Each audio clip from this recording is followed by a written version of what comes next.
नमस्कार मित्रों, मैं बालेंद्र सिंह स्वागत करता हूं आपके अपने YouTube channel Kanpur education hub पर। यदि आप लोगों ने अभी तक हमारे चैनल को सब्सक्राइब नहीं किया है तो कृपया जल्द से जल्द सब्सक्राइब करें तथा ज्यादा से ज्यादा लाइक, शेयर और कमेंट करते रहें। धन्यवाद। चलिए चलते हैं अब अपने टॉपिक की ओर। अपना जो टॉपिक था वह था राष्ट्रीय आय यानी नेशनल इनकम।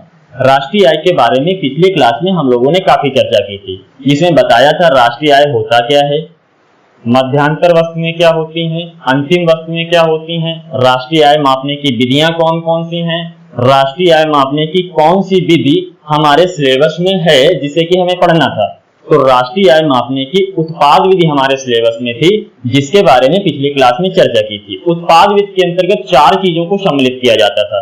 कौन कौन सी? जीडीपी, जीएनपी, एनडीपी और एनएनपी को, जिसमें से हम लोगों ने 3 चीजों की चर्चा पिछले क्लास में कर रखी है। किसकी किसकी? जीडीपी, एनडीपी और जीएनपी की चर्चा हम लोगों ने पिछली क्लास में कर रखी है। आज उसी के आगे हम पढ़ने वाले हैं एनएनपी के बारे में। किसके? एनएनपी यानी कि net national product. Net national product, शुद्ध या निवल राष्ट्रीय उत्पाद के बारे में। क्या? एनएनपी, एनएनपी यानी net national product. Net national product, शुद्ध या निवल राष्ट्रीय उत्पाद। शुद्ध या निवल राष्ट्रीय उत्पाद। शुद्ध या निवल राष्ट्रीय उत्पाद। एनएनपी नेट नेशनल प्रोडक्ट यानी शुद्ध या निवल राष्ट्रीय उत्पाद। एनएनपी होता क्या है? जब हम जीएनपी में से मूल्यह्रास यानी कि डेप्रिसिएशन को कम कर देते हैं तो हमें क्या? शुद्ध या निवल राष्ट्रीय उत्पाद प्राप्त हो जाता है, एनएनपी प्राप्त हो जाता है। तो क्या? जब हम जीएनपी में से मूल्यह्रास यानी कि डेप्रिसिएशन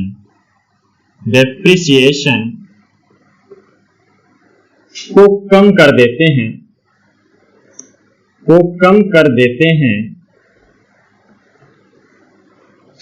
तो हमें शुद्ध या निवल राष्ट्रीय उत्पाद प्राप्त होता है। निवल राष्ट्रीय उत्पाद प्राप्त होता है।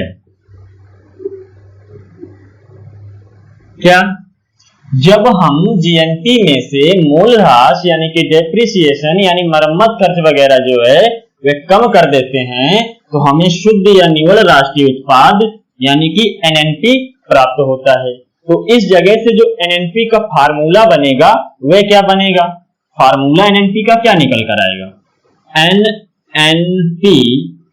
एनएनपी बराबर क्या? जीएनपी में से इसको मूल्यह्रास यानी कि डेप्रिसिएशन को कम कर देंगे तो हमें एनएनपी प्राप्त हो जाएगा। तो क्या हो जाएगा? जीएनपी माइनस मूल्यह्रास यानी कि डेप्रिसिएशन। तो एनएनपी का फार्मूला क्या निकल कर आया? एनएनपी बराबर जीएनपी माइनस मूल्यह्रास यानी कि डेप्रिसिएशन। अब जब हम पिछली क्लास में पढ़ रहे थे तो पिछली क्लास में मैंने जब जीएनपी बताया था तो बताया था कि जो जीएनपी होता है वह जीडीपी प्लस एनएफआईए होता है। जब हम जीडीपी में एनएफआईए यानी कि net factor income from abroad जोड़ देते हैं तो हमें क्या प्राप्त होता है?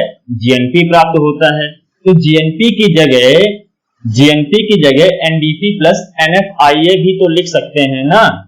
तो क्या हो जाएगा? एनएनपी बराबर जीडीपी प्लस एनएफआईए यानी net factor income from abroad minus depreciation. इस तरीके से भी फार्मूला लिखा मिल सकता है। क्या? एनएनपी का फार्मूला कुछ इस तरह से भी हो सकता है, क्योंकि जो जीएनपी होता है जीडीपी प्लस एनएफआईए। तो जीएनपी की जगह क्या लिख दिया गया, जीडीपी प्लस एनएफआईए और माइनस डेप्रिसिएशन यानी कि मूल्यह्रास। तो फार्मूला कुछ इस तरह से भी हो सकता है। लेकिन क्या होता है, कई जगह लिखा मिलता है NNP at FC is equal to national income. क्या कई जगह लिखा मिलता है NNP at FC is equal to national income. कई जगह कुछ इस प्रकार से लिखा मिल जाता है। क्या NNP at FC is equal to national income. तो ये जो एफसी का मतलब होता है, एफसी का मतलब होता है फैक्टर कॉस्ट। फैक्टर कॉस्ट यानी कि कारक लागत। क्या एफसी का मतलब क्या है, एफसी का जो मतलब है वह है फैक्टर कॉस्ट। फैक्टर कॉस्ट यानी कारक लागत। क्या है, कारक लागत। एफसी का जो मतलब होता है वह होता है फैक्टर कॉस्ट यानी कि कारक लागत। तो ये जो कारक लागत होता है, ये कारक लागत क्या होगा, कारक लागत होता क्या है, कारक लागत होता क्या है। तो उत्पादन के कारकों पर जो व्यय होता है, उत्पादन के कारकों पर जो व्यय होता है कारक लागत कहलाता है। क्या उत्पादन के कारकों पर जो व्यय होता है, उत्पादन के कारकों पर जो व्यय होता है कारक लागत कहलाता है। कारक लागत कहलाता है। तो कारक लागत क्या हो गया, उत्पादन के कारकों पर जो व्यय होता है कारक लागत कहलाता है। किस पे व्यय होता है, उत्पादन के कारकों पर। उत्पादन के कारकों पर जो व्यय होगा वह क्या कहलाएगा, कारक लागत कहलाएगा। अब बात आती है उत्पादन के कारक कौन कौन से होंगे। अब बात आती है उत्पादन के कारक कौन कौन से होंगे। तो उत्पादन के 4 मुख्य कारक होते हैं जिनके बिना उत्पादन संभव नहीं होता है। यदि 4 कारकों में से किसी एक कारक को हटा दिया जाए तो किसी भी प्रकार का उत्पादन नहीं किया जा सकता। वह 4 मुख्य कारक कौन कौन से हैं, भूमि, श्रम, पूंजी तथा उद्यमी। ये 4 जो होते हैं ये उत्पादन के 4 मुख्य कारक होते हैं और इन कारकों पर जो व्यय होता है वही क्या कहलाता है, कारक लागत कहलाता है। तो चलिए जानते हैं कारक और कारक लागत के बारे में डिटेल से। एक तरफ मैं लिख रहा हूं उत्पादन के कारक और दूसरी तरफ कारक लागत। क्या उत्पादन के कारक, उत्पादन के कारक, उत्पादन के कारक और कारक लागत। कारक लागत उत्पादन के कारक यानी कि factor of production. Factor of production, factor of production. उत्पादन के कारक यानी फैक्टर ऑफ प्रोडक्शन, कारक लागत यानी फैक्टर कॉस्ट। फैक्टर कॉस्ट, एक तरफ उत्पादन के कारक और दूसरी तरफ है कारक लागत यानी कि फैक्टर कॉस्ट। तो उत्पादन के भी बताया मैंने, उत्पादन के मुख्य रूप से 4 कारक होते हैं जिनमें से यदि किसी एक को भी हटा दिया जाता है तो उत्पादन संभव नहीं होता है। वो 4 कारक कौन कौन से हैं उत्पादन के। तो पहली बात आती है भूमि। भूमि यानी कि लैंड, भूमि यानी लैंड। दूसरी जो बात आती है वह आती है श्रम यानी लेबर की, लेबर, श्रम यानी लेबर। और तीसरी जो बात आती है वह है पूंजी, पूंजी यानी कैपिटल। क्या, कैपिटल। और चौथी जो बात आ जाती है वह होता है उद्यमी। उद्यमी, उद्यमी को इंग्लिश में कहते हैं इंटरप्रेनर। Entrepreneur, entrepreneur. तो उत्पादन के 4 कारक होते हैं, कौन कौन से, भूमि, श्रम, पूंजी और उद्यमी। यदि इनमें से किसी एक को भी हटा दिया जाए तो उत्पादन संभव नहीं होगा। जैसे मान लीजिए यदि हमने भूमि को हटा दिया, यदि हमने भूमि को हटा दिया तो क्या हम उत्पादन कर सकते हैं? यदि हमने भूमि को हटा दिया तो हम उत्पादन करेंगे कहां? हम उत्पादन करेंगे कहां? चाहे वह सेवा क्षेत्र का उत्पादन हो या फिर वस्तुओं का उत्पादन हो, हम किसी भी प्रकार का उत्पादन बिना भूमि के नहीं कर सकते। दूसरी बात आती है लेबर। दूसरी बात आती है लेबर। यदि हम कोई कंपनी डालते हैं, यदि हम कोई कंपनी डालते हैं तो कंपनी के लिए हमें क्या चाहिए? लेबर चाहिए। वही तो क्या करेंगे? हमारे उद्यम को आगे बढ़ाएंगे। हमारे उद्यम को आगे बढ़ाने का कार्य कौन करेगा? लेबर करेगा। व्यक्ति होंगे, अकेला आदमी को कुछ कर नहीं सकता, तो कुछ व्यक्ति होंगे जो क्या करेंगे? इस उद्यम को क्या करेंगे? आगे बढ़ाएंगे। तीसरी बात आती है पूंजी। यदि हमें कोई कंपनी डालनी है या किसी कंपनी की शुरुआत करनी है तो हमें क्या चाहिए होगा? हमें पैसा चाहिए होगा। हमें पैसा चाहिए होगा, यानी कि पूंजी की जरूरत होगी, यानी कैपिटल की जरूरत होगी। और इन सारी चीजों को जो मैनेज करेगा, इन सारी चीजों को जो मैनेज करेगा वो क्या होगा? एक उद्यमी होगा जो इन सारी चीजों को मैनेज करेगा। तो इन सारी चीजों को जो मैनेज करेगा वो क्या कहलाएगा? उद्यमी, यानी कि एंटरप्रेन्योर कहलाएगा। तो ये तो बात हो गई उत्पादन के कारकों की। अब यदि हम कारक लागत की बात करें, कारक लागत की बात करें, जब हम भूमि लेंगे या तो हम भूमि खरीदेंगे या फिर हम रेंट पे लेंगे, या तो हम भूमि खरीदेंगे या फिर रेंट पे लेंगे। मान लेते हैं हमने भूमि क्या किया? रेंट पे ले लिया। जब हम भूमि रेंट पे लेंगे तो हमें क्या? उसका रेंट देना पड़ेगा, किराया देना पड़ेगा। क्या? पहली बात हो गई रेंट यानी कि किराया, रेंट यानी कि किराया। और दूसरी बात आती है श्रम की। जब श्रमिक होंगे तो श्रमिक को क्या देना पड़ेगा? वेजेज देना पड़ेगा, यानी कि वेतन देना पड़ेगा। तो श्रमिक के लिए क्या होगा? वेजेज होगा। वेजेज यानी कि वेतन, वेजेज यानी कि वेतन। और तीसरी बात आती है पूंजी। जब हम पूंजी की व्यवस्था करेंगे, पूंजी की व्यवस्था करेंगे, मान लीजिए हमने क्या किया? बैंक से लोन ले लिया। बैंक से लोन ले लिया तो बैंक को क्या देना पड़ेगा? ब्याज देना पड़ेगा, यानी कि इंटरेस्ट देना पड़ेगा। तो तीसरी बात जो आती है वो क्या आती है? इंटरेस्ट। इंटरेस्ट यानी कि ब्याज। यदि हम बैंक से पैसा उधार लेंगे तो क्या देंगे? ब्याज देना पड़ेगा। और ये जो उद्यमी है, उद्यमी को क्या चाहिए? उद्यमी को क्या चाहिए? उद्यमी को क्या चाहिए? उद्यमी को चाहिए लाभ, यानी कि प्रॉफिट। तो क्या चाहिए इसे?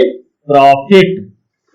प्रॉफिट यानी कि लाभ, लाभ।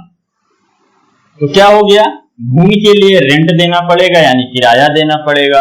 श्रम के लिए वेजेज यानी वेतन देना पड़ेगा। पूंजी, यदि हम बैंक से पैसा उधार लेंगे तो उसके लिए इंटरेस्ट यानी कि ब्याज देना पड़ेगा। उद्यमी को क्या चाहिए? लाभ चाहिए। अब यदि हम इन चारों चीजों को मिला दें, एक साथ मिला दें इन चारों चीजों को, इन चारों चीजों को हमने क्या किया? यदि हम एक साथ मिला दें तो यही हमारा क्या कहलाता है? कारक लागत कहलाता है। कारक लागत, कारक लागत यानी कि फैक्टर कॉस्ट कहलाता है। जब ये चारों चीजें एक साथ मिला दी जाती हैं तो ये क्या कहलाएगा? कारक लागत यानी कि फैक्टर कॉस्ट कहलाएगा। फैक्टर कॉस्ट कहलाएगा। अब चलिए बात करते हैं हम लोग आगे थोड़ी सी चर्चा करते हैं। तो जानते हैं राष्ट्रीय आय में सब्सिडी और करों की क्या भूमिका होती है? राष्ट्रीय आय में सब्सिडी और करों की क्या भूमिका होती है? क्या राष्ट्रीय आय में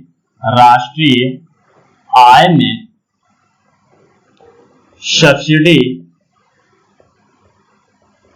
तथा करों की भूमिका, राष्ट्रीय आय में सब्सिडी तथा करों की भूमिका, राष्ट्रीय आय में सब्सिडी तथा करों की भूमिका क्या होती है?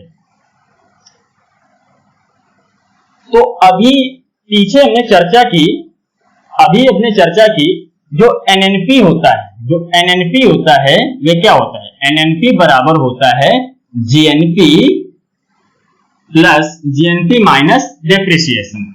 एनएनपी बराबर क्या होता है, जीएनपी माइनस डेप्रिसिएशन। अभी हमने पीछे चर्चा की जो एनएनपी होता है, एनएनपी बराबर होता है जीएनपी माइनस डेप्रिसिएशन, या हम कहें एनएनपी बराबर होता है एनएनपी बराबर होता है GDP plus NFIA minus depreciation. इस तरीके से भी कुछ कह सकते हैं। अब यदि हम बात करें तो कई जगह क्या होता है, लिख के आता है NNP at MP is equal to GNP minus depreciation. क्या कई जगह इस तरीके से कुछ लिख के आता है, NNP at MP is equal to GNP minus depreciation. तो इस जगह जो इस एमपी का मतलब होता है वह होता है मार्केट प्राइस। इस जगह जो ये एमपी लिखा है इसका मतलब होता है मार्केट प्राइस। तो क्या NNP at MP is equal to GNP minus depreciation, इस तरीके से भी लिखा मिल सकता है। तो चलिए हमें तो जानना है राष्ट्रीय आय तथा सब्सिडी, राष्ट्रीय आय में सब्सिडी तथा करों की क्या भूमिका होती है, राष्ट्रीय आय में सब्सिडी तथा करों की क्या भूमिका होती है। मान लीजिए कि किसी वस्तु की जो फैक्टर कॉस्ट है, यानी कि जो कारक लागत है वो 20 रुपए। क्या किसी वस्तु की फैक्टर कॉस्ट यानी कि कारक लागत जो है वह 20 रुपए है। कितनी? कारक लागत 20 रुपए है। और गवर्नमेंट क्या करती है, इस पे 2 रुपए का क्या किया, टैक्स लगा दिया गवर्नमेंट ने। किसी वस्तु की जो कीमत है यानी कि फैक्टर कॉस्ट जो है, जो कारक लागत है वह 20 रुपए है और गवर्नमेंट क्या करती है, इस पे 2 रुपए का टैक्स लगा देती है। गवर्नमेंट ने क्या किया, 2 रुपए का टैक्स लगा दिया। तो इस वस्तु की जो कीमत हो जाएगी अब वो कितनी हो जाएगी, इस वस्तु की अब जो कीमत होगी, जो मार्केट प्राइस होगी वो कितनी हो जाएगी। तो अब जो मार्केट प्राइस होगी वो कितनी हो गई, 22 रुपए इसकी क्या हो गई, मार्केट प्राइस हो गई। क्या 20 रुपए की वस्तु थी, 20 रुपए में बनकर तैयार हुई, 2 रुपए का सरकार ने टैक्स लगा दिया और 2 रुपए का टैक्स लगाने के बाद जब वो मार्केट प्राइस अब जो मार्केट प्राइस हुआ वो कितना हो गया, 22 रुपए हो गया। और दूसरी जगह यही बात दूसरी जगह आती है, या ये कहें इसी जगह दूसरी बात आती है कि 20 रुपए की जो वस्तु थी, 20 रुपए की वस्तु थी, यानी कि फैक्टर कॉस्ट क्या था, 20 रुपए था। फैक्टर कॉस्ट कितना था, 20 रुपए था। और सरकार ने क्या किया, 2 रुपए की सब्सिडी दे दी। सरकार क्या करती है, 2 रुपए की सब्सिडी दे देती। गवर्नमेंट ने क्या किया, 2 रुपए की सब्सिडी दे दी। कारक लागत जो थी वह 20 रुपए थी और सरकार क्या करती है, 2 रुपए की सब्सिडी दे देती है। तो अब जो इसका मार्केट प्राइस होगा वो कितना होगा, अब जो मार्केट प्राइस होगा वो कितना हो जाएगा, 18 रुपए हो जाएगा। मार्केट प्राइस कितना हुआ, 18 रुपए हो गया। गवर्नमेंट का 2 ही काम होता है, एक तो टैक्स लगाना किसी वस्तु पर और दूसरा किसी वस्तु पर सब्सिडी दे देना। गवर्नमेंट के 2 कार्य होते हैं, पहला किसी वस्तु पर टैक्स लगाना और दूसरा किसी वस्तु पर सब्सिडी दे देना। जब टैक्स लगाया, 20 रुपए की वस्तु थी, 2 रुपए का टैक्स लगाया तो मार्केट प्राइस जो हुआ वो कितना हो गया, 22 रुपए हो गया। इसी जगह जब 20 रुपए की वस्तु थी, 2 रुपए की सब्सिडी दे दी, अब जो मार्केट प्राइस हुआ वो 18 रुपए हो गया। तो यदि हम बात करें एनएनपी एड एफसी की, एनएनपी एड एफसी की, तो एनएनपी एड एफसी अभी मैंने बताया था, ये जो होता है फैक्टर कॉस्ट होता है, यानी कि कारक लागत होता है। एनएनपी एड एफसी की बात करें तो अभी मैंने बताया एनएनपी एड एफसी यानी कि होता है, यही क्या कहलाता है, नेशनल इनकम भी कहलाता है। और एफसी का मतलब होता है कारक लागत। तो हमें क्या ध्यान देना है, हमें मेन चीज इस जगह कारक लागत निकाल कर लाना है। तो क्या करेंगे हम, सबसे पहले तो NNP at MP, NNP at MP यानी कि NNP at market price. NNP at market price में क्या किया था हमने, टैक्स को जोड़ दिया था। यदि हम इस जगह टैक्स को क्या कर दें, घटा दें, इस जगह टैक्स को क्या कर दें, घटा दें, तो क्या होगा, फैक्टर कॉस्ट निकल कर आ जाएगी। तो क्या किया, minus indirect taxes, indirect taxes, indirect tax यानी कि अप्रत्यक्ष कर, अप्रत्यक्ष कर। वस्तुओं पर जो कर होता है वह कैसा होता है, इनडायरेक्ट टैक्स होता है यानी कि अप्रत्यक्ष कर होता है। वस्तुओं पर जो कर लगता है वह किस प्रकार का होता है, अप्रत्यक्ष कर होता है। तो एनएनपी एड एफसी निकालना है तो एनएनपी एड एमपी में क्या किया, इस जगह टैक्स हमने जोड़ दिया था तो टैक्स को क्या किया, कम कर दिया। इनडायरेक्ट टैक्सेस होता है, वस्तुओं पर क्या होता है, इनडायरेक्ट टैक्स लगा होता है। और इस जगह हमने क्या किया था, सब्सिडी को घटा दिया था। तो इस जगह ये जो 2 रुपए की सब्सिडी मिली थी, यदि इसमें जोड़ दें तो क्या मिल जाएगा, फैक्टर कॉस्ट मिल जाएगा। तो क्या किया, plus subsidy, plus subsidy, plus subsidy, तो हमें क्या मिल गया, फैक्टर कॉस्ट मिल गया, एनएनपी एड एफसी मिल गया। क्यों, एनएनपी एड एमपी में हमने क्या किया था, 2 रुपए टैक्स जोड़ दिया था तो 2 रुपए टैक्स को हमने क्या किया, घटा दिया। और उसी जगह हमें जब सब्सिडी मिली थी तो सब्सिडी को हमने घटा दिया था तो सब्सिडी को क्या किया, जोड़ दिया। तो एनएनपी एड एफसी क्या निकल कर आया, एनएनपी एड एफसी बराबर NNP at MP minus indirect taxes plus subsidy. और यही जो पूरी प्रक्रिया होती है, यही पूरी प्रक्रिया क्या कहलाती है, ये पूरी प्रक्रिया कहलाती है राष्ट्रीय आय। ये पूरी प्रक्रिया जो निकल कर आती है यहां से, ये क्या निकल कर आती है, ये राष्ट्रीय आय निकल कर आती है। ये क्या हो जाएगा, राष्ट्रीय आय कहलाती है। ये पूरी प्रक्रिया होने के बाद जो शुद्ध निकल कर आएगा यानी कि जो फैक्टर कॉस्ट निकल कर आएगा, एनएनपी एड एफसी निकल कर आएगा, वो क्या कहलाएगा, राष्ट्रीय आय कहलाएगा। चलिए अब बात करते हैं हम लोग थोड़ी सी आगे। अब बात करते हैं राष्ट्रीय आय में कौन कौन सी वस्तुएं हैं जिन्हें शामिल नहीं किया जाता है, या राष्ट्रीय आय में शामिल ना होने वाली वस्तुओं के बारे में बात करते हैं। क्या, राष्ट्रीय आय में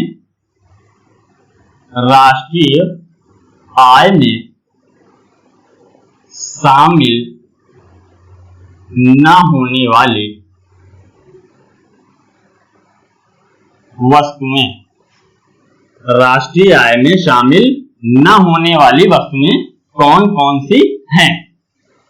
राष्ट्रीय आय में शामिल न होने वाली वस्तुएं, not included in national income, not included in national income.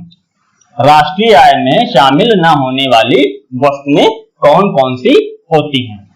तो पहली तो बात आती है जो पुरानी वस्तुएं होती हैं, और पुरानी वस्तुओं को बेचकर जो आय प्राप्त की जाती है वह राष्ट्रीय आय में सम्मिलित नहीं की जाती है। और कई केसेस में शामिल कर भी लिया जाता है, लेकिन ज्यादातर केसेस में राष्ट्रीय आय में शामिल नहीं किया जाता है पुरानी वस्तुओं को बेचकर अर्जित की गई आय। जैसे शामिल कहां कहां कर लिया जाता है, जैसे यदि हम भूमि खरीदते बेचते हैं, भूमि को खरीदा और बेचा तो इसे राष्ट्रीय आय में शामिल किया जाता है। क्यों शामिल किया जाता है, क्योंकि हम क्या करते हैं, जब हम भूमि को खरीदते बेचते हैं तो इसमें 10% की क्या होती है, स्टाम्प ड्यूटी होती है। 10% के आसपास की स्टाम्प ड्यूटी होती है जो कि सरकार को हम पे करते हैं, यानी कि हम टैक्स पे करते हैं। इसका क्या है, टैक्स हम पे करते हैं। 1 बार 2 बार 10 बार जितने बार खरीदा बेचा जाएगा तो सरकार इस पे क्या 10% अपनी स्टाम्प ड्यूटी लगाती है। 10% के आसपास होती है, एग्जैक्ट डाटा नहीं पता है। जैसे राष्ट्रीय आय में शामिल न होने वाली वस्तुएं कौन कौन सी होती हैं, तो राष्ट्रीय आय में पुरानी वस्तुओं को बेचकर, राष्ट्रीय आय में पुरानी वस्तुओं को बेचकर प्राप्त की गई आय को शामिल नहीं किया जाता है।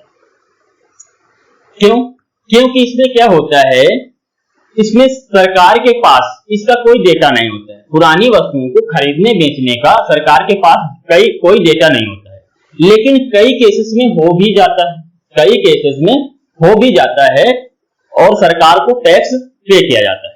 जैसे कि हमने क्या किया, पुरानी कार खरीदा और नई कार खरीदा और नई कार खरीदने के बाद जब पुरानी हो गई तो हमने इसे बेच दिया। जब हमने इसको बेचा तो इसका क्या होता है, रजिस्ट्रेशन होता है और रजिस्ट्रेशन के समय क्या होता है, सरकार को टैक्स पे करते हैं। इसलिए पुरानी गाड़ियों को बेचने पर क्या होता है, सरकार टैक्स लगाती है, इसलिए वो राष्ट्रीय आय में सम्मिलित होती है। इसी जगह यदि भूमि की बात करें, भूमि को खरीद कर बेचते हैं तो क्या होता है, सरकार भूमि को खरीदने बेचने पर टैक्स लगाती है और सरकार को टैक्स पे करते हैं। जैसे कि भूमि खरीदने बेचने पर क्या होता है, लगभग 10% के आसपास स्टाम्प ड्यूटी होती है जो लगती है, यानी स्टम्पिंग होती है। इसलिए क्या होता है, ये भी राष्ट्रीय आय में शामिल होगा। इसी जगह यदि हम बात करें जो रोजमर्रा में इस्तेमाल होने वाली वस्तुएं, जैसे घरों में जो इस्तेमाल होने वाली चीजें हैं, जैसे कि टीवी, फ्रिज, कूलर, पंखा, मोबाइल इत्यादि यदि हमने खरीदा और खरीद कर हमने बेच दिया तो इसका कोई डेटा सरकार के पास नहीं होता है। क्यों? क्योंकि हमने वस्तु खरीदी कितने की, 10,000 रुपए की मान लीजिए हमने कोई वस्तु खरीदी और जब पुरानी हो गई तो उसे 5,000 रुपए में बेच दिया। तो अब वस्तु की जो रियल कीमत हो गई, वास्तविक जो कीमत हो गई वो कितनी हो गई, 15,000 हो गई। तो जो रोजमर्रा में इस्तेमाल होने वाली वस्तुएं होती हैं जो हम अक्सर खरीद कर जब पुरानी हो जाएंगी तो बेच देंगे, ऐसी वस्तुओं को राष्ट्रीय आय में सम्मिलित नहीं किया जाता है।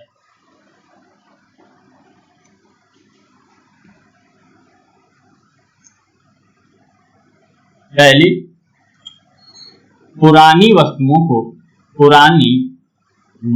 को बेचकर प्राप्त आय, पुरानी वस्तुओं को बेचकर प्राप्त आय राष्ट्रीय आय में शामिल नहीं की जाती है और एक दो जगह अगर शामिल कर ली जाती है तो उसे इस जगह में गिनती में नहीं लाते हैं। दूसरी बात आती है गैर कानूनी क्रियाकलापों से जो आय प्राप्त होती है, गैर कानूनी क्रियाकलापों से जो आय प्राप्त होती है उसे भी राष्ट्रीय आय में सम्मिलित नहीं किया जाता है। जैसे कि तस्करी, सट्टेबाजी, जुआ इत्यादि से जो आय प्राप्त की जाती है इसे राष्ट्रीय आय में शामिल नहीं किया जाता। क्यों नहीं शामिल किया जाता? क्योंकि इसका कोई भी डेटा सरकार के पास नहीं होता है। वहीं यदि हम देखें गोवा में जो मैसिनोज वगैरह हैं वो क्या करते हैं, जो जुआ खिलाते हैं उसका टैक्स पे करते हैं, उस जगह का डेटा सरकार के पास होता है, लेकिन जो गैर कानूनी क्रियाकलापों से आय प्राप्त होती है उसे राष्ट्रीय आय में शामिल नहीं किया जाता है। क्या? दूसरी बात आती है गैर कानूनी क्रियाकलापों से प्राप्त आय, गैर कानूनी क्रियाकलापों से प्राप्त आय को राष्ट्रीय आय में सम्मिलित नहीं किया जाता है। गैर कानूनी क्रियाकलापों से प्राप्त आय को राष्ट्रीय आय में शामिल नहीं किया जाता है। जैसे कि क्या हो गया, जैसे तस्करी, सट्टेबाजी, जुआ, जुआ आदि से जो आय प्राप्त होती है उसे क्या राष्ट्रीय आय में शामिल नहीं किया जाता है। अब तीसरी बात आती है जो काला धन है, काले धन को राष्ट्रीय आय में सम्मिलित नहीं किया जाता। काला धन वास्तव में गैर कानूनी क्रियाकलापों से प्राप्त आय ही होता है। काला धन वास्तव में गैर कानूनी क्रियाकलापों से प्राप्त आय ही होता है। ब्लैक मनी, काले धन को क्या है राष्ट्रीय आय में सम्मिलित नहीं किया जाता है। काला धन वास्तव में गैर कानूनी क्रियाकलापों से प्राप्त आय ही होती है, इसका भी डेटा सरकार के पास नहीं होता है। काले धन का डेटा सरकार के पास नहीं होता है, इसलिए क्या है, इसे भी हम राष्ट्रीय आय में सम्मिलित नहीं करते। लेकिन 2014 से पहले बाबा रामदेव जी बताया करते थे कि 400 लाख करोड़ के आसपास का जो काला धन इंडिया का है वह विदेशों में। बाबा रामदेव जी ये बताया करते थे कि जो भारत में काला धन है वह लगभग 400 लाख करोड़ के आसपास है। लेकिन जब से भाजपा की सरकार बन गई 2014 के बाद, उसके बाद बाबा रामदेव जी भी ये भूल गए कि काला धन कितना है भारत में या कितना नहीं है, उनके पास भी कोई डेटा नहीं है। 2014 से पहले तो बहुत पर्चे लेके बताया करते थे कि इतना काला धन है भारत में, इतना काला धन है। लेकिन 2014 के बाद बाबा रामदेव जी क्या हुआ, भूल गए। सरकार के पास ना तो पहले काले धन का कोई डेटा था और ना ही अभी। चलिए चौथी बात करते हैं तो जो विदेशियों से प्राप्त आय होती है उसे भी राष्ट्रीय आय में शामिल नहीं किया जाता है। क्योंकि जब हम जीएनपी पढ़ रहे थे तो जीएनपी में ही क्या किया था, विदेशियों को बाहर कर दिया था। तो विदेशियों से प्राप्त आय राष्ट्रीय आय में शामिल नहीं होती है। क्या विदेशियों से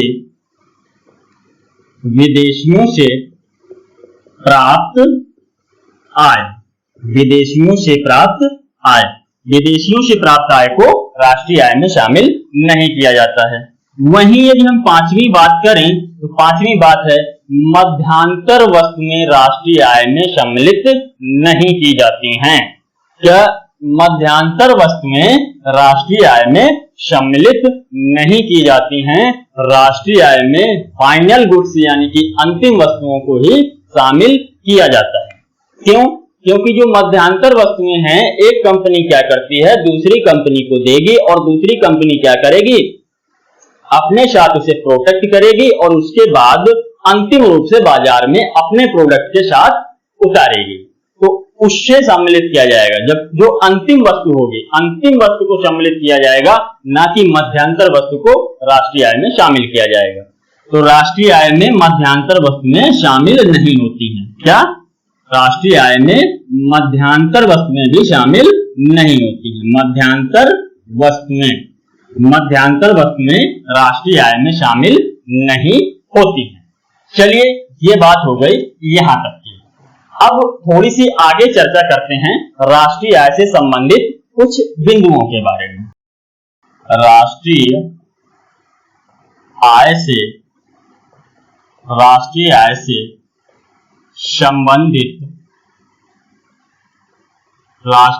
से संबंधित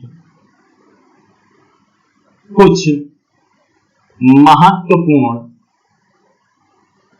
बिंदु।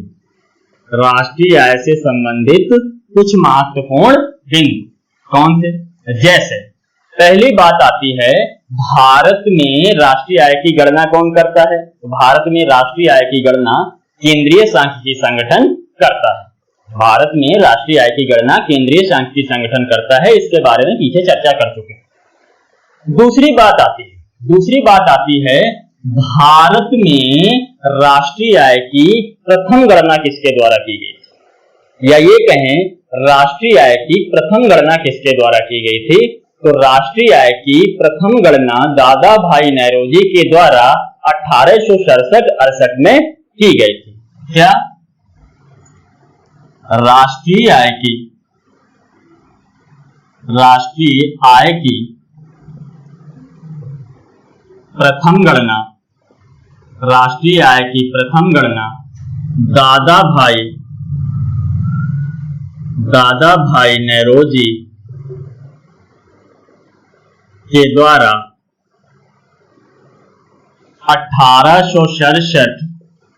1867-68 में की गई थी। तो राष्ट्रीय आय की प्रथम गणना किसके द्वारा की गई? राष्ट्रीय आय की प्रथम गणना दादा भाई नौरोजी के द्वारा की गई। राष्ट्रीय आय की प्रथम गणना कब की गई? तो राष्ट्रीय आय की प्रथम गणना 1867-68 ईस्वी में की गई। और दादा भाई नेहरूजी को the grand old man of India बोलते हैं। क्या? The grand old man of India दादा भाई नेहरूजी को कहा जाता है। क्या? द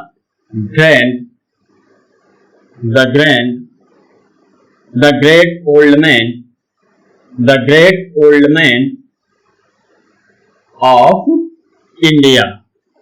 दादा भाई नेहरूजी को the great old man of India के नाम से भी जाना जाता है। दादा भाई नेहरूजी को the great old man of India के नाम से जाना जाता है। तो the great old man of India के नाम से किसे जाना जाता है? तो द ग्रेट ओल्ड मैन या the grand old man, the grand old man of India के नाम से जाना जाता है। दादा भाई नेहरूजी को the grand old man of India के नाम से जाना जाता है। तो दादा भाई नेहरूजी को किस नाम से जाना जाता है? दादा भाई नेहरूजी को the grand old man of India के नाम से जाना जाता है। दूसरी बात करते हैं। दूसरी बात यदि हम करें तो राष्ट्रीय आय की जो प्रथम वैज्ञानिक गणना थी वह VKRV राव के द्वारा की गई थी। राष्ट्रीय आय की प्रथम वैज्ञानिक गणना VKRV राव के द्वारा 1931-32 के आसपास की गई थी। क्या? राष्ट्रीय आय की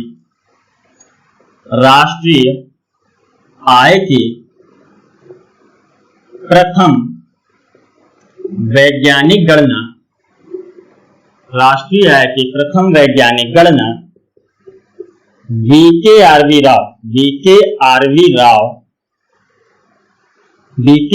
राव के द्वारा 1931-32 में की गई। तो राष्ट्रीय आय की प्रथम वैज्ञानिक गणना कब की गई?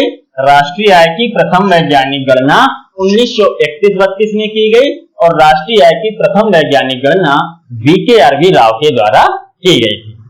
चलिए आगे हम तीसरी बात करें तो तीसरी बात यदि हम करें तो राष्ट्रीय आय की प्रथम आधिकारिक गणना किसके द्वारा की गई? राष्ट्रीय आय की प्रथम आधिकारिक गणना किसके द्वारा की गई? तो राष्ट्रीय आय की प्रथम आधिकारिक गणना PC महालनोबिस के द्वारा की गई थी। क्या? राष्ट्रीय आय की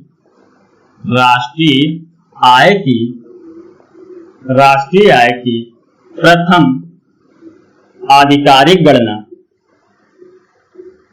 राष्ट्रीय आय की प्रथम आधिकारिक गणना PC महालनोबिस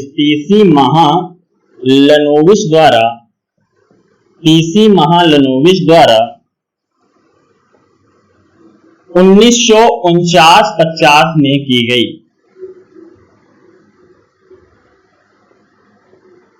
राष्ट्रीय आय की प्रथम आधिकारिक गणना PC महालनोबिस द्वारा 1949-50 ईस्वी में की गई थी। कब? 1949-50 ईस्वी में राष्ट्रीय आय की प्रथम आधिकारिक गणना PC महालनोबिस के द्वारा की गई थी। चलिए अब थोड़ी सी और चर्चा करते हैं। राष्ट्रीय आय से संबंधित कुछ अन्य महत्वपूर्ण तथ्य। राष्ट्रीय आय से संबंधित कुछ अन्य महत्वपूर्ण तथ्य। तो राष्ट्रीय आय से संबंधित कुछ अन्य महत्वपूर्ण तथ्यों के बारे में चर्चा करते हैं। यदि हम बात करें सर्वाधिक प्रति व्यक्ति आय वाला देश कौन सा है? तो सर्वाधिक प्रति व्यक्ति आय वाला देश गोवा है। क्या? सर्वाधिक, पहली बात आती है सर्वाधिक प्रति व्यक्ति आय वाला देश, सर्वाधिक प्रति व्यक्ति आय वाला देश गोवा है। सर्वाधिक प्रति व्यक्ति आय वाला देश गोवा है। सर्वाधिक प्रति व्यक्ति आय वाला देश कौन सा है? तो सर्वाधिक प्रति व्यक्ति आय वाला देश गोवा है। लेकिन अभी तक प्रति व्यक्ति आय की चर्चा नहीं थी, तो चलिए थोड़ी सी चर्चा प्रति व्यक्ति आय के बारे में कर लेते हैं। प्रति व्यक्ति आय यानी पर कैपिटा इनकम, प्रति व्यक्ति आय यानी per capita income. Per capita income, प्रति व्यक्ति आय होता है।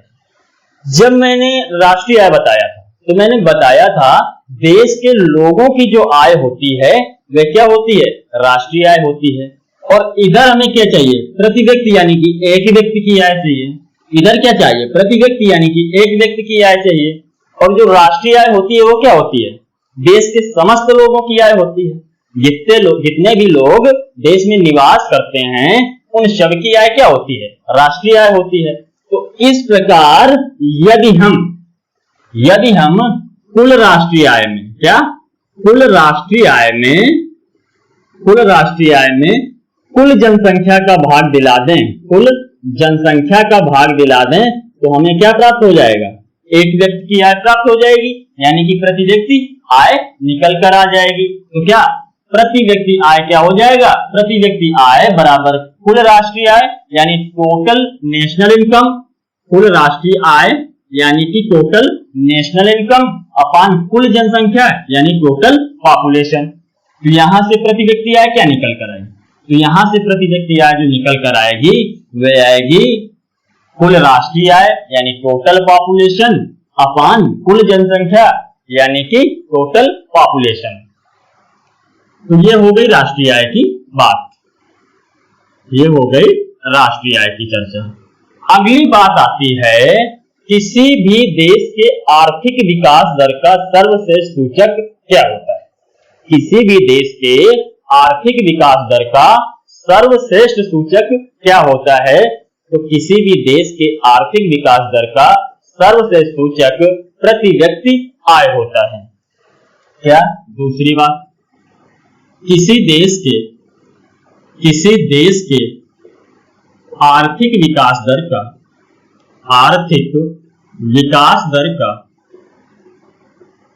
किसी देश के आर्थिक विकास दर का सर्वश्रेष्ठ सूचक प्रति व्यक्ति आय होता है। किसी देश के आर्थिक विकास दर का सर्वश्रेष्ठ सूचक प्रति व्यक्ति आय होता है। किसी देश के आर्थिक विकास दर का सर्वश्रेष्ठ सूचक क्या है, तो किसी देश के आर्थिक विकास दर का सर्वश्रेष्ठ सूचक प्रति व्यक्ति आय है। तीसरी बात आती है भारत का वित्तीय वर्ष कब से कब तक होता है। भारत का वित्तीय वर्ष कब से कब तक होता है, तो भारत का वित्तीय वर्ष 1 अप्रैल से 31 मार्च के मध्य होता है। क्या, भारत का वित्तीय वर्ष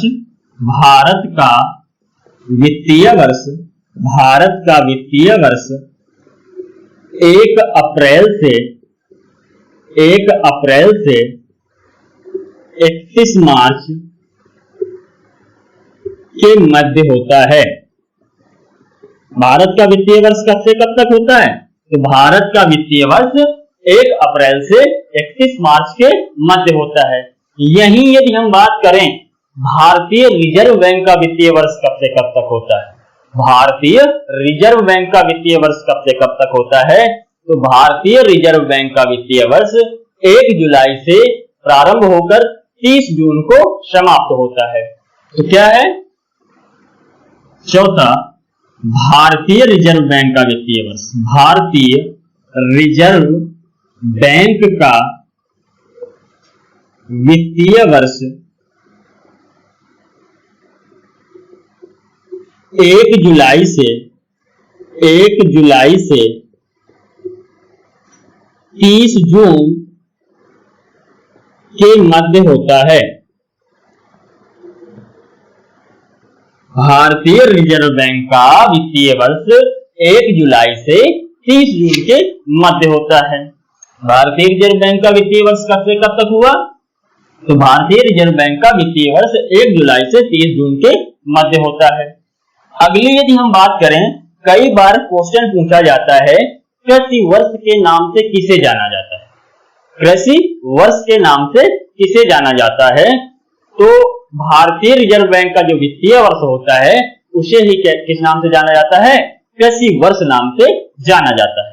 क्या, भारतीय रिजर्व बैंक का, भारतीय या हम कहें आरबीआई, आरबीआई के वित्तीय वर्ष को, आरबीआई के वित्तीय वर्ष को कृषि वर्ष के नाम से जाना जाता है। कृषि वर्ष के नाम से जाना जाता है, जाना जाता है। क्या? आरबीआई के वित्तीय वर्ष को कृषि वर्ष के नाम से जाना जाता है, इसलिए आप कंफ्यूज मत होइएगा। जो कृषि वर्ष होता है वह आरबीआई का वित्तीय वर्ष होता है। कृषि वर्ष किसे कहते हैं? तो आरबीआई के वित्तीय वर्ष को कृषि वर्ष कहा जाता है। आरबीआई के वित्तीय वर्ष को कृषि वर्ष कहा जाता है। तो चलिए आज की क्लास हम लोग यहीं पर समाप्त करते हैं, फिर मिलेंगे अगली क्लास में। तब तक के लिए नमस्कार, धन्यवाद, बाय बाय।